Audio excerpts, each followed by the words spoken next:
तर शरद पवार यांचा नितीश कुमार यांना फोन गेल्याची माहिती आता सूत्रांनी दिलेली आहे। महत्त्वाची बातमी आपण पाहतोय। नितीश कुमार चंद्रबाबूंसोबत चर्चेची जबाबदारी ही शरद पवार यांच्याकडे देण्यात आल्याची माहिती देखील सूत्रांनी दिली आहे। आणि यासाठी शरद पवार यांनी नितीश कुमार यांना फोन केलेला आहे। नक्कीच तर केंद्रातील चित्र बदलण्याची संभावना असताना आता हालचाली चांगल्याच वाढलेल्या आहेत। काँग्रेसचा गोट असेल त्याचबरोबर शरद पवार गटाकडून देखील आता हालचालींना वेग आलेला आहे।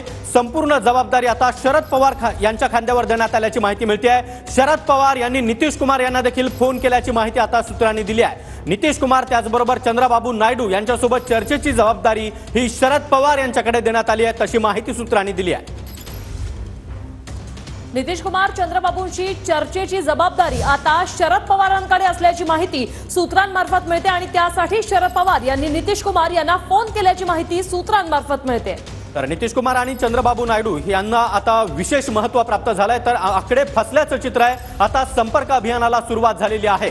मोदींचा चंद्रबाबूंना तर शरद पवारांचा नितीश कुमारांना फोन गेल्याची माहिती मिळते आहे। शरद पवार यांनी नितीश कुमार यांना फोन केल्याची माहिती आता सूत्रांनी दिली आहे। केंद्रात आता मोठ्या घडामोडी घडतात। नितीश कुमार चंद्रबाबूंची चर्चेची जबाबदारी एकीकडे शरद पवार यांनी उचललेली आहे, तर आकडे फसल्याचं चित्र आहे। आता संपर्क अभियानाची सुरुवात झाल्याची ही माहिती समोर आलेली आहे।